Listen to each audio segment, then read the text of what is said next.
Hello everyone, it's always nice to get the slot after lunch, so just sit back, try not to let your eyes obviously close, and hopefully we can move on.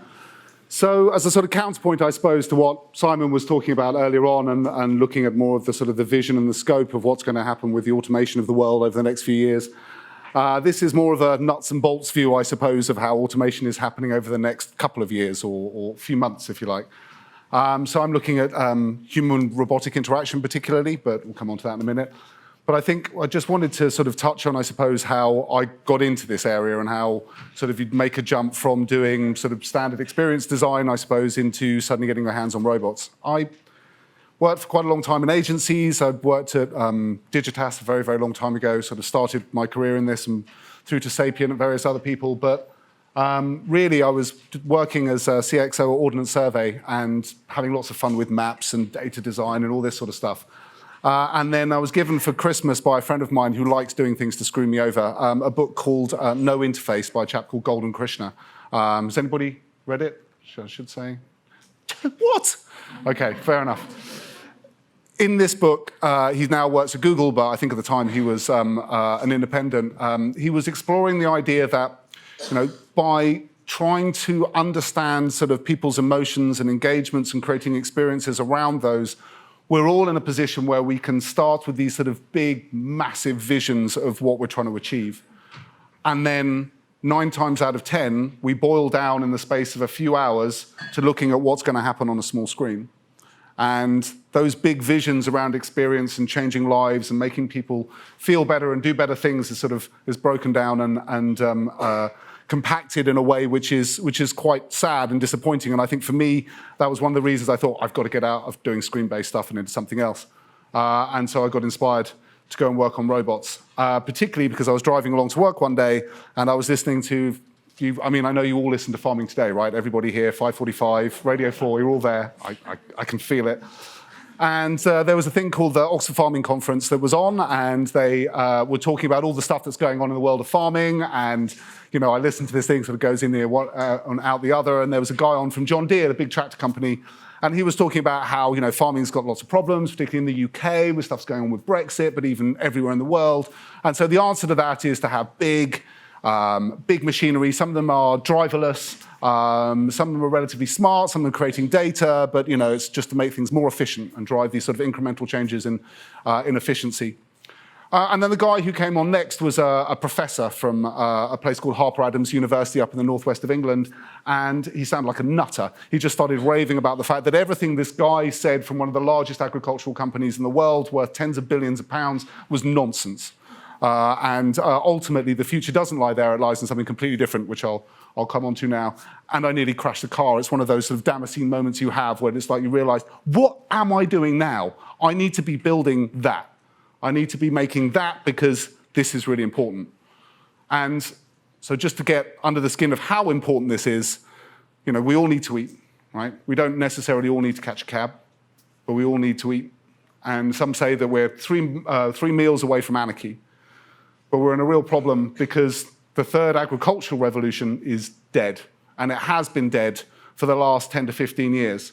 So I'm not going to repeat what Simon said, but imagine sort of following on from the industrial stuff, you have the agricultural stuff going alongside it. You move from, hunter-gatherers through to ploughing fields, through to sort of increased mechanization, up until, I suppose, 1990, where these sort of ever bigger, ever more sophisticated tractors, sort of ploughing the fields and applying industrial field-scale sort of approaches to producing crops and treating the soil like some sort of medium, just a thing you bung seeds into and pull crops out of at the end of it, stopped working, or it stopped creating more food. So every field that you see is not producing any more food now than it did in 1990, but the population has increased by, 30% in that time? And if you look at the way that the agricultural companies are looking at the world at the moment, they don't have an answer. And if you think that we have to produce 75% more food per hectare by 2050 than we are at the moment, and the people who are making the machinery to allow this to happen have no idea to even get 1% more efficiency out of the land, you realize we're in real problems. And this is because, I would argue, of course, because the machinery and the systems and the processes that are in place are fundamentally broken. At the moment, you have 40-ton tractors which go out onto a field. They treat the field as if it is one data point. And they go out and they treat that one data point. So if they find one point of sort of fungal infection somewhere, they spray the whole field. If they find one patch of pest, they spray the whole field. If they find one patch of weeds, they spray the whole field. So these chemicals, you have huge amounts of wastage, huge amounts of application overload, which is not just bad in terms of the fact that this stuff is washing into your water supplies, and water companies are permanently trying to work out how to stop you from taking on board glyphosate and metaldehyde and all these chemicals and stuff which are just going in there all the time. It's also really not good for farmers, because farmers are now in a situation where they cannot make a profit. So worldwide, 3% of arable farms make a profit. Now, we're in a system that is so broken because we're using heavy machinery to till the soil, to churn up the soil so that you can put seeds into it. And then that churning up is washing away the soil, which means that all those nutrients are being lost. So to counter those nutrients, you're putting chemicals in to try and counter that. But those chemicals are really expensive, which is driving everything to this unprofitable model. It is completely unsustainable. So what's necessary is a complete change of view. This isn't a question of like automating one process. Sorry, Simon, that was the question from before. It's not about automating one bit. It's about looking at the whole process and how can you do it again. And the starting point for that is changing the viewpoint of where you're working from. So we're not looking at a field as being a data point. We're looking at a plant as being a data point. So you can understand each plant and what's going on around that plant, so that you can, rather than ploughing the field and churning everything up because you need to, because you're driving 40-ton tractors across it, you take all the weight off the field so that you can just poke the holes in the ground and put the seeds in, so that you can allow the soil to do what it does best, which is just sort itself out. And the worms to do what they do best, which is shit, which is fantastic and is what we want. I'll come on a bit more detail into how these systems work, but this is a fourth agricultural revolution. This is something which is completely required. You will not speak to an agricultural expert or government expert in agriculture, and the vast majority of farmers now who do not recognize this is something that needs to happen. But 2 years ago, when I heard this thing and I nearly crashed off the road and I started talking to a chap the crazy chap, the chap from Harper Adams who's on the radio, he introduced me to a guy called Sam, because he basically said, we need to get precise, we need to be accurate, we need to do this stuff, we need to build robots, we need to do something that's autonomous, but he had no idea how to do it because he's an academic, right? He's not experienced in doing startups, but he introduced me to Sam, who has his own farm, an arable farm, and he saw this from the family side. He basically came back from working at Accenture to take over his family farm, and he looked through the books and he looked at the yields that happened in 1990, and then he looked at the yields that happened in 2016, and they were the same. In fact, there was a slight decrease. And then he went to speak out to other farmers, and he found out not only do all the other arable farmers have the same problem, when he went to speak to people who live next to the farm, they said, oh yeah, the soil in your farm has dropped by 18 inches in the last 15 years because it has all been ploughed up and washed away and taken away, and that's all the good bit, right, that sits on top. So he saw there was a problem. So they introduced this. And the great thing about being in this from the perspective of somebody who comes from a user-centric perspective is that the first thing that we did was understand there's technology that could help us, but what's the problem? You know, what are the problems from the farmer's perspective? What are the things that they need? So we spent 6 months on the road, and we went out what we call the ARGA sessions. So you can't do fast research with farmers, right? It is by its nature qualitative, because you've got a whole load of qualitative chat to do before you even find out the starting points of what you're trying to achieve. Which is why it took 6 months to talk to 50 farmers. But that drove us, really, in terms of what we were looking to do. Because what we found out is that I was coming from a sort of Shoreditch-based background, which assumed that all farmers were probably idiots and Luddites and didn't know what they were talking about. The reality is that farmers are adapting and evolving what they're doing all the time. Somebody put it to me saying that farmers have 40 experiments in their career, yeah? And that experiment is a crop. Right? And what you do with that is entirely down to you. If you want to plant, you can plant. If you want to leave it and not do anything, you can leave it. What chemicals, when you put it, all the rest of it is entirely down to you. It's an experiment. And what technology, what machinery, whatever you put on top of it is entirely down to you. So we know that actually farmers are into change. They are into evolving. They are into taking on new stuff because they do it all the time. But because these particularly arable farmers, the farmers who grow wheat and corn and that sort of stuff, because they're running on such tight margins, they can't afford to suddenly take all their tractors, which cost them hundreds of thousands of pounds, flog them, buy a new piece of kit in, and try it out and see if it works. They just can't do it. It's just not possible. And the biggest fear that they have, more than that, is that they can't afford to buy a piece of technology that does one thing for £100,000 this year, and next year would do 5 things for £50,000, because then they would lose all their profit margins, they'll be outcompeted by the people around them. So that movement is very slow because of all these fear factors that were coming on board. Just realised there's a little thing, so I don't have to keep going back to this. Nice. Chicking! Oh, the wrong way. Ta-da! So after these 6 months, we came up with this model, and I'd like you to meet Tom, Dick, and Harry.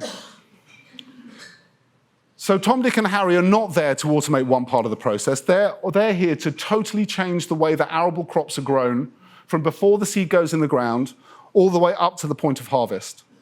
And they work as a system, as a service, as everything's tied together. They're not individual units. So Tom is a small robot that lives on the farm. He's got a little kennel he goes back to charge his batteries, but essentially goes up and down the rows all day, every day, collecting imagery. All this data, 3 terabytes of data a day, is then pumped back through the kennels. It's processed in the kennels and sent to Wilma. And Wilma is essentially an operating system that sits across the robots, but also in the cloud, and allows us to take in this information, all this stuff from Tom, and then convert that into instructions for Dick and Harry. So we'll start with Harry. These robots weigh a couple of 100 kilos each. So Tom actually weighs less than that. It's more like sort of 70 or 80 kilos. Dick and Harry probably weigh about a couple of 100 kilos, a ton maximum, fully laden.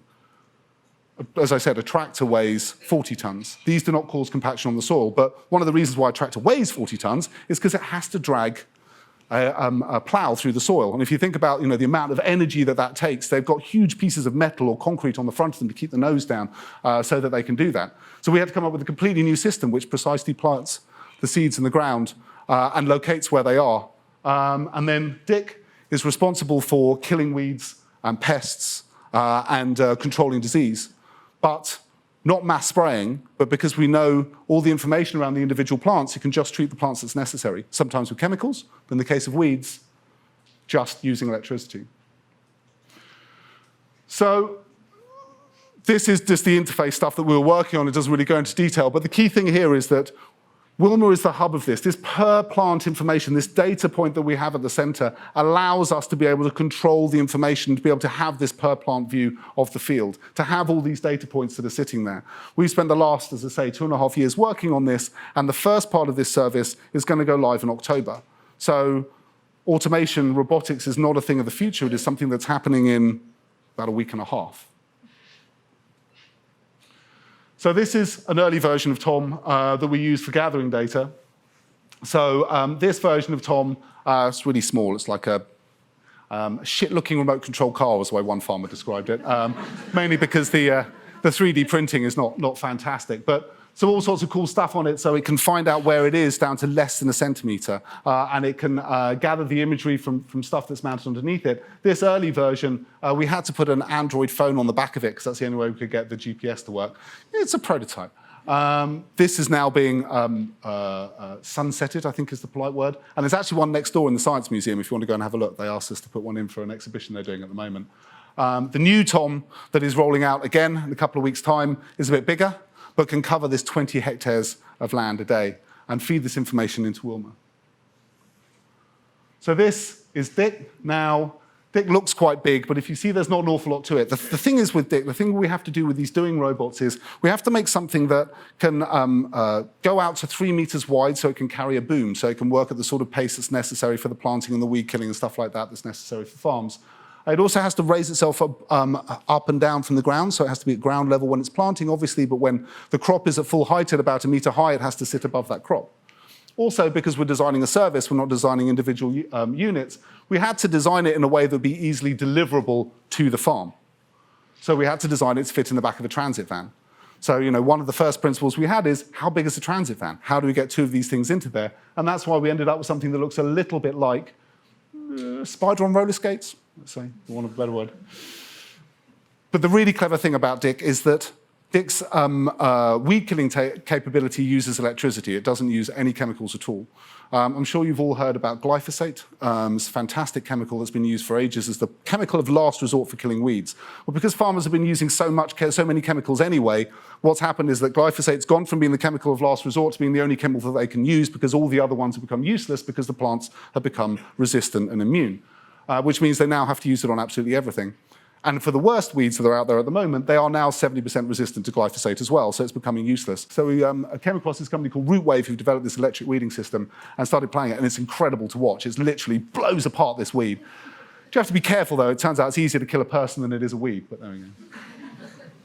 So this is a piece of kit that's not going out yet. We've been working on it in the workshop, which is this precision planting technology. We have to cover 20 hectares a day, as I was saying, in terms of planting, which means that we have to plant 3,500 seeds a second to be able to cover that ground, which means we have to develop a service that's not particularly sophisticated. It's not like the picking robots that you see in the handheld stuff and all the rest of it, but it's got to work at a massive pace to make it work. But that's what we're doing. Now, at the end of last year, something happened in Small Robot Company which scared the willies out of us. And we just won a whole load of money. We have 1,500 people investing in us through a Crowdcube campaign, 600 farmers. It was really exciting. We're really pleased, kind of take a step forward. And then somebody started flying a drone around Gatwick Airport. I don't know if any of you guys saw that. Now, what that did really effectively was destroy the drone industry in the UK. Because what it meant was that governments do what they always do with new technology, which is completely ignore it until you get to the point where something bad happens, and then they panic and react and create legislation around that. And the drone industry had done nothing amongst themselves to be able to counter this. They hadn't worked out what the good rules of behavior were. They hadn't built in any systems. They hadn't worked with the government to look at legislation. They hadn't done anything around it. And so we looked at that and thought, shit, there, but for the grace of God. I mean, really, that can happen to us. We've got a robot going out there with a 3-meter boom that's shooting lightning into the ground. I think this is, we need to be really careful about what we're doing here. So we started thinking about, well, how are we going to resolve this? How are we going to sort this out? And it came back to the fact that ultimately we're producing what we call real-world robots. And those real-world robots, they have to interact. They're not social robots, which is what you hear of most of all when you're talking about HRI, which are a long way away. No matter what you hear about, oh, there's going to be a social robot that's going to help people who've got autism and stuff like that, they are nearly all PhD projects or very early-stage prototypes and stuff like that, because that level of interaction, that level of engagement with people, that level of understanding of the nuances of behaviors and the way people work and all this sort of stuff is a very long way away, okay? We've got to be realistic about what's happening. So we said, look, well, let's try and get together a group of people who are actually going to be producing robots that people are going to come across. And so one of our customers, as it shows, well, they pay for our service in advance, is Waitrose, which is really nice. And we sat down with them and said, guys, what are you doing? What are you doing about robots in your shops? And I said, we just started to think about that. It's funny you should ask.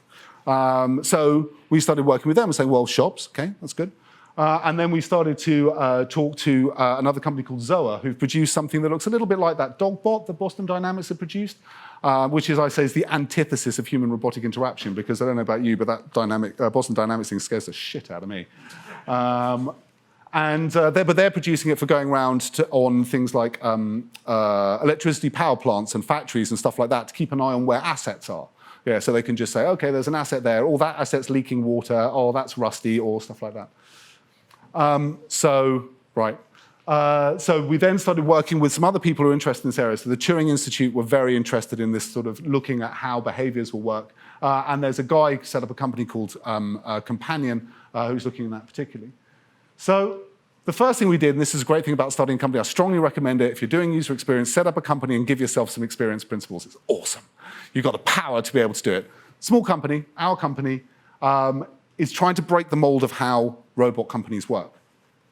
So we're not about hard, metallic, shiny things. It's about creating experiences that are soft, malleable, engaging, that people don't feel threatened by, that people feel comfortable with. So it's soft.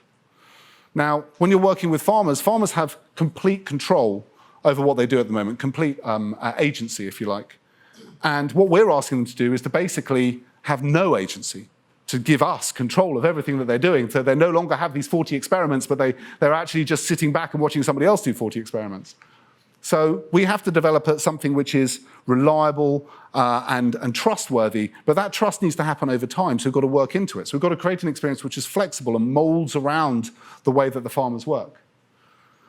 Coming back to the stuff I was talking about Golden Krishna right at the start, we're not interested in creating robotic experiences where you've got to look at a screen and do stuff. So that thing before, we were talking about AI and coming up to a screen and it showing you what you want. Ultimately, in an ultimate world, what you want is that screen to be irrelevant. You know that stuff before you're anywhere near it. You don't have to go to a place to find stuff out. It's got to be as minimal as possible. And the thing that I suppose that binds everybody that's working together in the company is that we're trying to do something good. Yes, there might be a commercial thing to it as well, I will admit that. But ultimately, we have to feed the world, right? And as it stands at the moment, nobody else is looking at this. So there is a good element to what we're doing.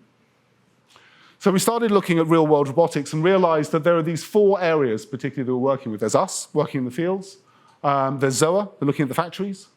There's Waitrose, who's looking in the shops. And then there's a company that I've been allowed to talk about today, which is Starship, who are looking at actually working on the streets. I'm sure you all heard of the delivery company Starship, who've got those little robots in Greenwich and Milton Keynes driving around. So we started working together to be able to understand what these rules were. And it's much tougher than doing screen-based stuff, right? So if you think about screen-based stuff and how you're engaging with people and what you're expecting them to do, it's very simple. It's sort of relatively two-dimensional experiences.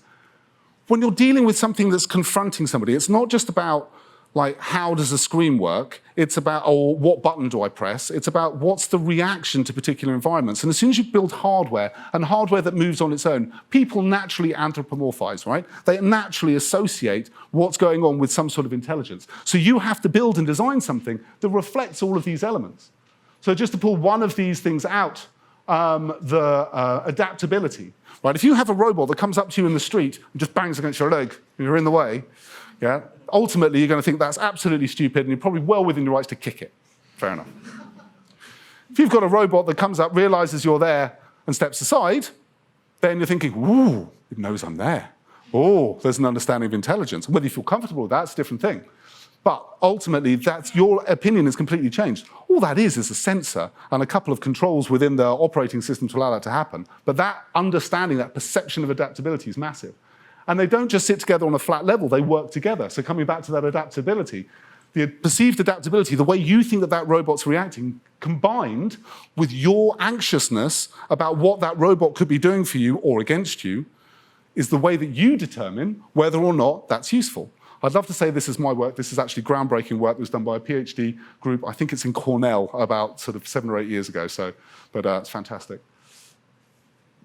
And then when you're talking from the robot perspective and understanding how those tie together, you've got to take in all these different elements of contextual factors. So you've got to understand, okay, what environment are they working in? How's that going to happen? What's the system that they're working within? Where do they sit within a hierarchy of robots or with people? And then how does it work in terms of where they are in relation to the job they have to do and the behaviors they've got to do? Similarly, when they're dealing with the process they need to go through, they need to establish, everything from the core levels of what's the responses from the sensors that are going on to essentially a belief system that you have to build in, which allows you to understand how they react in different situations. So there's an awful lot to take into account. And if I'm brutally honest, we threw ourselves into this in a very academic level. So Alex, the guy from Companion who was doing this work, PhD guy, he was very much approaching it from a PhD perspective, right? He was really, right, I've got to answer all these questions, da-da-da. And the first piece of research we went out to do, the first piece of research we went out to do, he put in all these questions, everything to try and find out, and it turned out to be completely wrong, but I'll come on to that in a minute. So, but what were we trying to achieve from this? Well, ultimately, the industry doesn't know what they're doing. If we're honest, the vast majority of robotics companies worldwide are driven by engineers. God love them. They are not, shall we say, the people who care the most about users. They have a real tendency, particularly mechanical engineers, to view the world from a series of axes and mechanics and stresses and forces. And sort of coming up to the level of how people interact with their stuff is completely alien to them.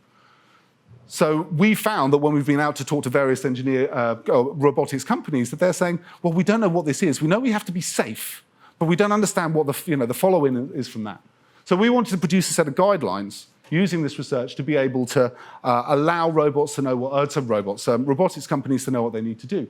And more importantly, so that we can start to establish a standard behavior. In the same way that's now accepted within the user experience industry in terms of on screen-based stuff, the standard behaviors that people have when they're using a screen and interacting, none of that exists for robotics. We have some rules made up by Asimov, which are as basic and as top line as you could possibly expect 60 years ago. But apart from that, there's nothing really to be able to guide. And then, how do people interact with robots? What's the ethics? What's the etiquette of coming across a robot in a field or a street? How do you work with that? And then, if we're brutally honest, the most important side for us is then also starting to work with the government to start to establish things like expectations. When these robots go out, what can you experience? What are the levels of accountability? How safe can you feel around robots? All these things are the things that governments really care about, so that ultimately they can produce a piece of legislation out of what we're trying to do. So I've kind of over-talked, so I'm going to have to go through this much faster than I wanted to. So we've gone through like a relatively standard process. We did a lot of qualitative analysis at the start. Quantitative analysis at the start, sorry. We did a lot of survey work. We went out to talk to a whole load of farmers from our side. We went to talk to farmers, some ramblers, people who use the countryside. We also have to interact with things like curious badgers and red kites, but they're quite difficult to interview. So ultimately, we're trying to get stuff back around, how do you feel? Do these make you feel anxious? What do you feel about adaptability? All this sort of stuff. And as I said, the results that came back were really interesting, partially because farmers, they just don't have that level of depth of engagement, I suppose. So we had to suddenly simplify everything down and start talking to them about, how they felt about this idea that there were going to be these, robots on their fields and their farms, and really start to soften up the language in terms of what we're doing. We found, obviously, there's a huge range of opinion. We found that there are, but it all comes down to the fact that what worries people about robots is not, are they themselves intrinsically good or bad, but are they going to be perceived or viewed as being dangerous? It is not understanding what they are doing, not understanding their involvement, their tasks, and all this sort of stuff, and not having any trust or faith in the way that they're working, which really controls it. So the next session we did is we sort of pulled everyone together and started working with Method to be able to create essentially a two-day session to gather the data together, to create or take in sort of pre-created sort of user scenarios, sort of day-in-the-life stuff around these sort of 4 or 5 different areas, and then start working through the detail of what we thought would happen in terms of the engagement that people would have with robots at different points. So when we were doing it, we understand that the robot has to go out into the field. At that point, it might come across people on the road. It might come across people in the farmyard. It might be walking across a field and suddenly see it. Let's not forget the badgers. And then we had to try and create these into a sort of a groupings of behaviors and expected understandings. So this is where we've got up to. The next stage for us is about then consulting the public off the back of the rules that we created, which is very exciting for us because it's suddenly opening up the ideas that we put forward and really trying to establish whether we've hit the right level. And in some ways, this is part of that consultation. I very much value your feedback and your responses, so please do let me know what you think about this stuff afterwards. And then ultimately, once we've gone through that and we've been able to evolve and change the guidelines and the sort of blueprint that we've been looking at, then we're looking to take that to government and change that from those guidelines back into rules. So what we found, there were 3 core areas to look at. The first one was, as I say, coming back to the point before, people need to know what a robot is doing. Basically, what it is doing generally, what is its purpose, and what is it doing at that particular moment in time, its behavior. And those criteria, a huge amount of issues would be solved if those things were clear. The next thing is understanding the robot's relationship with its user. And this is really important. Real-world robots, the user is not the person that interacts with it on the street. The user is the person that owns it and might be controlling it or overseeing it from a long way away and is not actually there.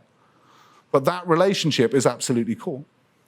The person who you come across on the street, we have used, because we couldn't find another word to match it, is an interactor. So that is the person who, you're coming across a robot, you have no control, you have no agency, you have no ownership of that robot, but it is right there in your face and you have to do something about it, whatever it is, step out of its way, whatever. So those relationships with the interactor in some way are the most important things in terms of public engagement. So those led us through to being able to establish these few sort of phrases, some of which are forced on us, I think, by legislation and just by stuff that's obvious, some of which are more open for debate, I think, and so this is what we ended up coming up with. So the first one is, when you are trying to understand what's going on, it's really important that the robot just is doing one thing. It is traveling to somewhere, it is carrying out a task, it is interacting with you, it is doing something. That standard behavioral rule, if you like, is key. Because if a robot is trying to do two things, or perceived to be trying to do two things, it just adds to confusion. The next thing is that that purpose needs to be expressed. And it needs to be expressed in a nice, clearly understood, easy to absorb way. Because the people who are taking it on board might come across in 10, 15 years' time lots and lots of different robots in the street. And the last thing they want to do is to come across lots and lots of different robots that perform in different ways in different situations. So you need to establish those states, and you need to understand when those states are existing and transitioning from one to another in a nice, clear way. And the controversial thing, which sort of suggests that we're trying to sort of define the world and one bunch of rules to rule them all, is this idea that each state has a universal expression of definition.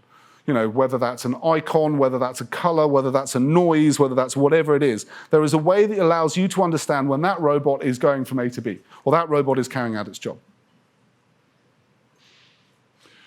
The next set of rules around the user led us into doing a piece of work, or reading rather, a piece of work that's been produced by the EU, which is frankly beautiful, and I strongly recommend you read it. It's legal guidelines as to ethical AI, right, which sounds fascinating, but it is a really lovely piece of work. Whoever wrote it, and well, there's about 400 people who wrote it, whoever pulled it together did a really great job in creating something that's both real world and lovely language, but also quite soft. But the key thing here is that pure autonomy is impossible. It's not technically impossible, but it is impossible within our current society. You can't have something that does everything on its own with no oversight, responsibility, control, or liability from people, because it will then be an entity in its own right. It will be a person. It will have legal rights of its own. This is something, unfortunately, as a world, we're not ready to deal with at the moment. So therefore, robots at the moment, although they might be autonomous in that they can go out and do something without a driver actually steering it, there still needs to be a person in control.